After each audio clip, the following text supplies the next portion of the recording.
Aileen and I and the Kleiner partners were here because we have a deep awe, genuine awe for the power of entrepreneurs. A couple of my partners have been entrepreneurs, and I've tried to start one or two companies in my own career. But entrepreneurs are clearly to be revered. They're the provocateurs, they're the risk takers. They are those in our society, women and men, who focus on really getting great, big, rapid, scalable change. And by definition, an entrepreneur does more than anyone thinks possible with less than anyone thinks possible in whatever field they're working in. And importantly, at least for my values and those of my partners,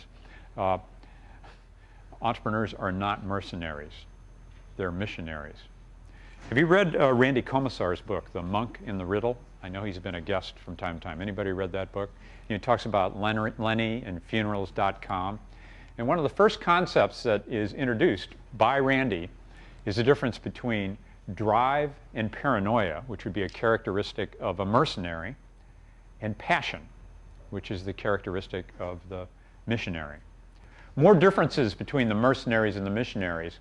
Well, the mercenaries are opportunistic, always interested in the pitch and the deal, and they're kind of sprinting for the short run, as opposed to the missionaries, who are much more strategic. They're focused on the really big idea and forming a partnership that will last. And they know that this business of innovating is something that takes a long time. They look at it more as a marathon. The missionaries obsess on the competition. They create a kind of aristocracy of the founders. They're not inclusive of the rest of a team. And they're really driven by their financial statements, as opposed to their mission and values statements, for example, or obsessing on the customers. I won't read all of this slide to you, but I think it's the difference between an attitude of entitlement and an attitude of contribution.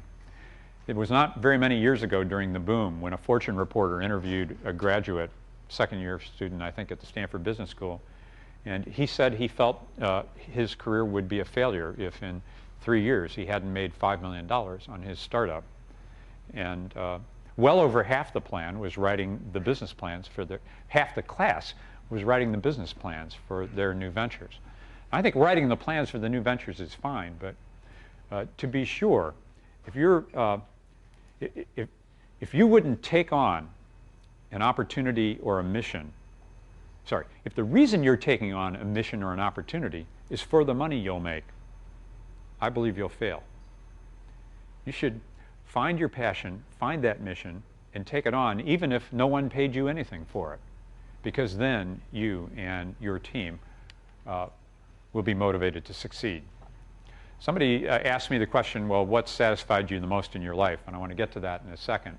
But I do think the difference between a mercenary and a missionary is the difference between someone who's living the deferred life plan, i.e., I'll put off until the future having a full life, and the whole life plan, one that works. There's a difference between the lust for making money and, to be sure, the interest in making money, but really at the final accounting, a lust for making meaning out of your work.